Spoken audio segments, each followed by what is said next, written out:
Welcome to a early Rampage. Now, let's get this clear. Was this a bad show? No, it was okay. Was the ending good? Yes, but I kind of wish, and I'll explain it at the end of this, it was done differently somewhere else. But it was a good show. Let's open with the ROH tag titles of Top Flight versus FTR. Now, if you're an FTR fan, you're going to love it. If you're a Top Flight fan, you're going to love it. If you're a fan of both of them, you're going to love it. Now, let's say that you're not a fan of either one. Was this a good match? A few botches, particularly from Dante. Dante did mess up in one botch when he tried to jump outside and tried to do it looks like he wanted to do a helo, to do a forward flip onto Cash and Dax. Now, he looks like he lost his balance and he decided to go straight down on Cash. Yeah, he just looks like he botched and just landed on Cash. And I think the reason I'm botching here is this. I'm not saying that Dante's a bad wrestler, but that was an extremely bad botch. And I've seen better from him. That was really sloppy. It looked like that he realized as he was jumping up onto the top turn rope, I think I screwed up. And then he had no way to stop, and he had to go through with it. It was like before, as he was in midair, he's going like, maybe I shouldn't be doing this. He jumps onto it, loses balance, and then goes straight down onto Cash. And they tried to cover for it on commentary, but it just looked bad. Now, Dante's brother, Darius, I believe that's his name. I'm going to tell you this. Do I hate Darius? No. Do I think he looks like a decent wrestler? Yes. But I'm going to be honest here. Do I believe that Dante needs to work with Darius? No. I'm going to be honest here. With Top Flight as they are, you don't need Top Flight. You should let Darius be by himself once he gets back in the swing of things after the car accident. They made it very clear people to understand that Darius had a bad car accident. He had a 13-month injury in his knee. Then within 6 weeks, he had a car crash. And it could have been life-threatening, and he survived it. They wanted people to understand that. And understand it. And I look at Darius. He is a good wrestler. But if I compare Darius to Dante, there's no comparison. The older brother Darius is not as good as Dante. And I believe Dante should be on his own. Honestly. He should be working by himself. Now, I understand why they're doing this right now, that Darius needs to work with his brother so he can get back into the swing of things. Hopefully, he doesn't have any more injuries or get hurt. But eventually, Dante and Darius need to break away from each other. The Martin brothers should not work together. I'm just saying. Now, let's get to the video package of Hobbs. The Book of Hobbs sounds like the book of, well, let me give it to you like this. The House of Pain had several books written by Mark Henry. And we loved the house, not the House of Pain, the Hall of Pain. He also had a house. And I'm sure there was no pain.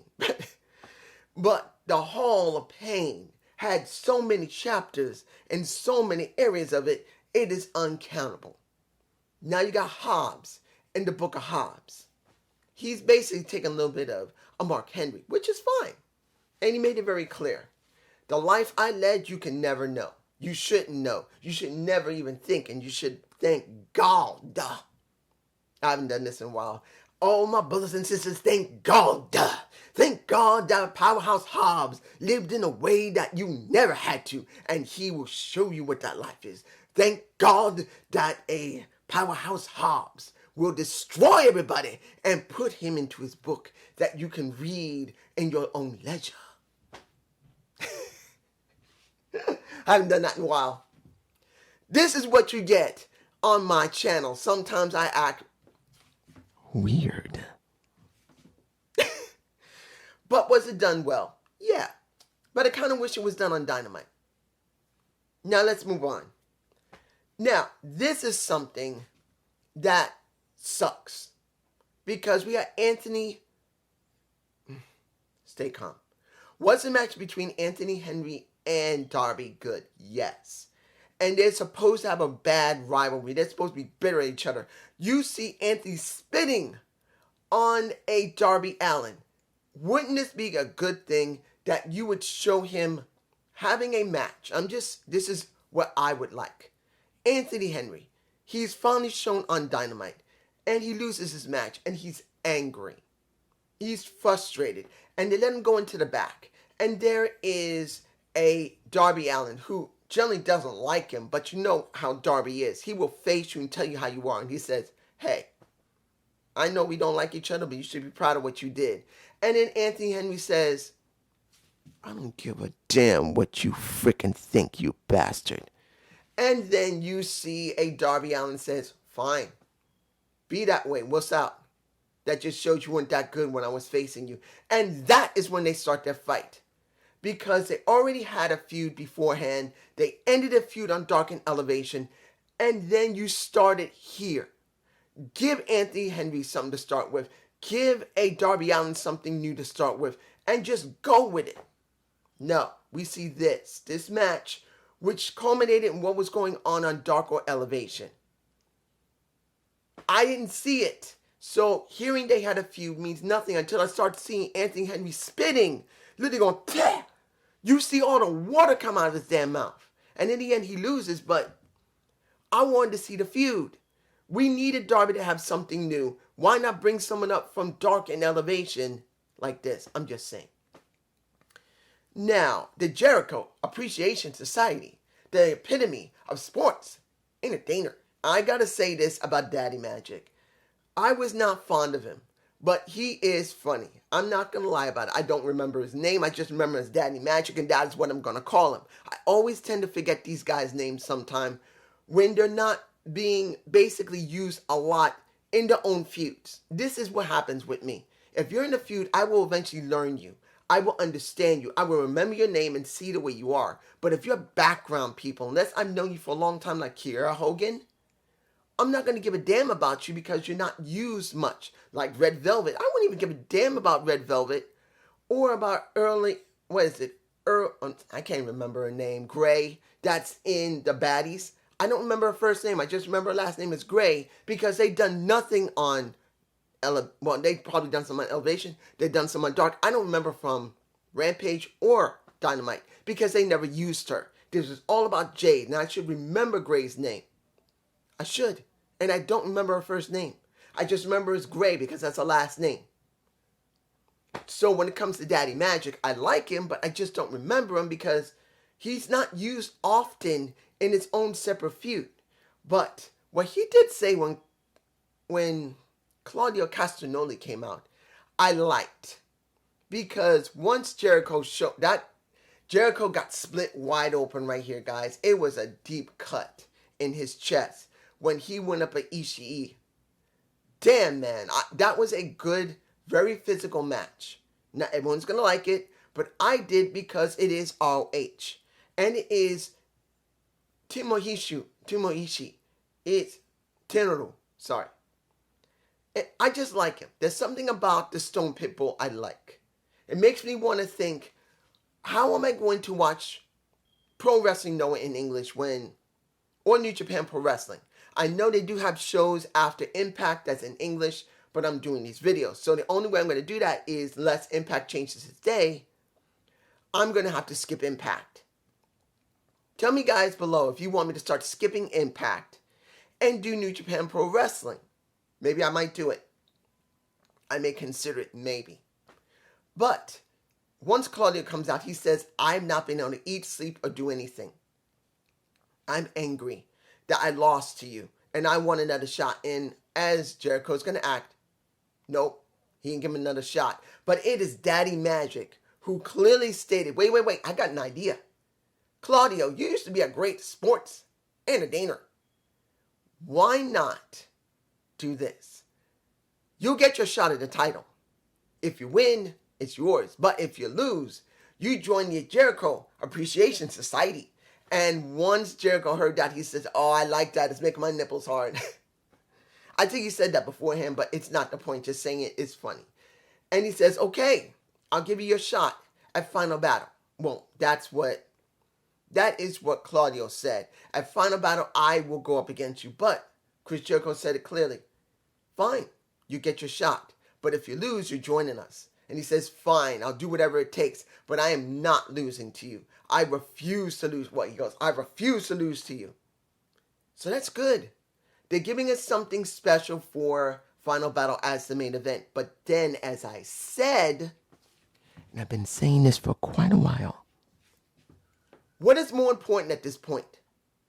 The AEW World Championship with MJF, who will be seen next week, and it'll mean something, or Chris Jericho holding the lowest tier title, which is debunked.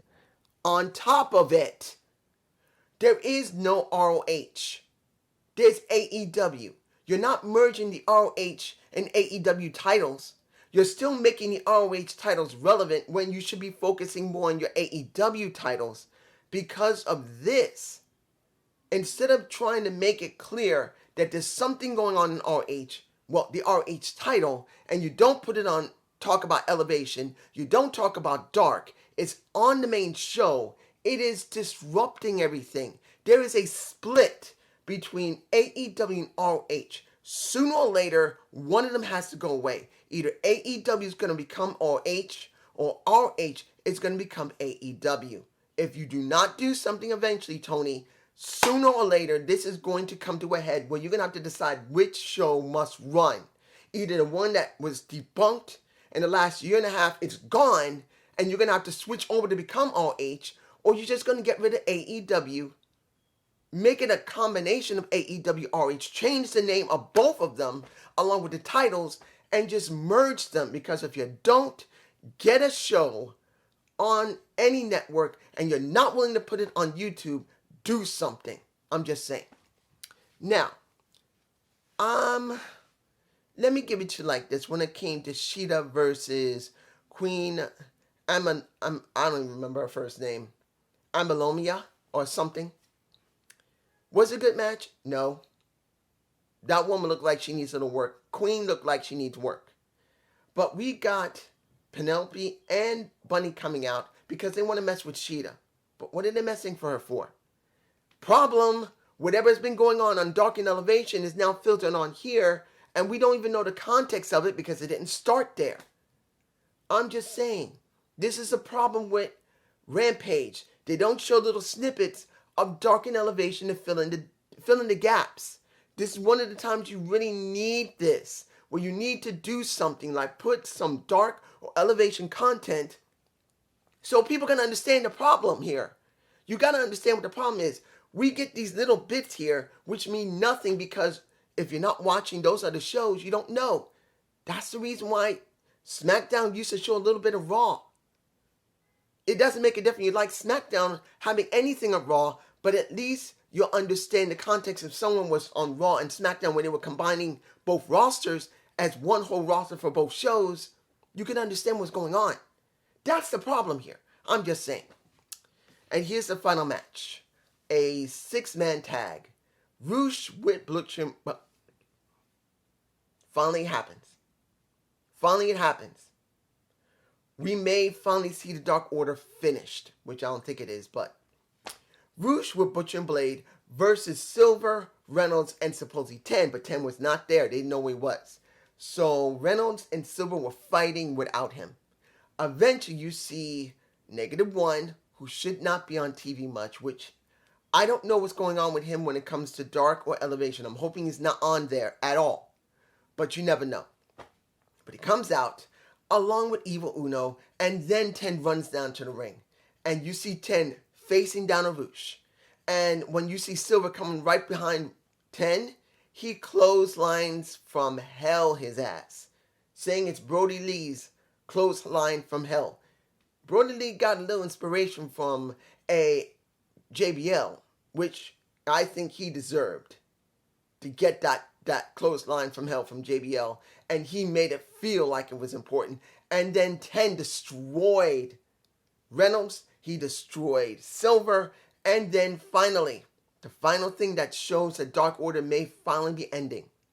You see 10 walk up the ramp after they power bomb Reynolds into a table, and they destroyed Silver.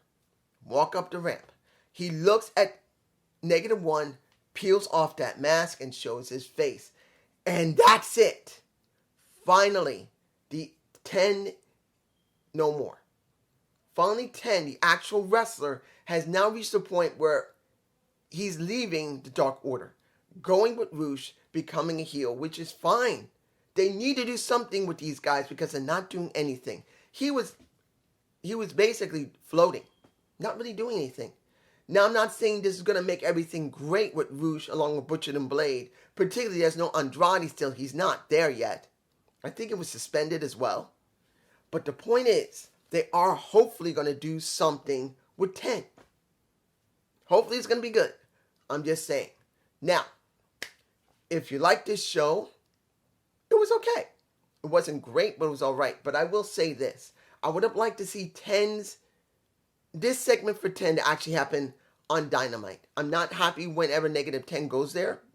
-1 goes there. But it's okay in this situation because they don't show much on Rampage or on Dynamite. I'm just saying, this would have been perfect time to do it there. But you know what? Okay.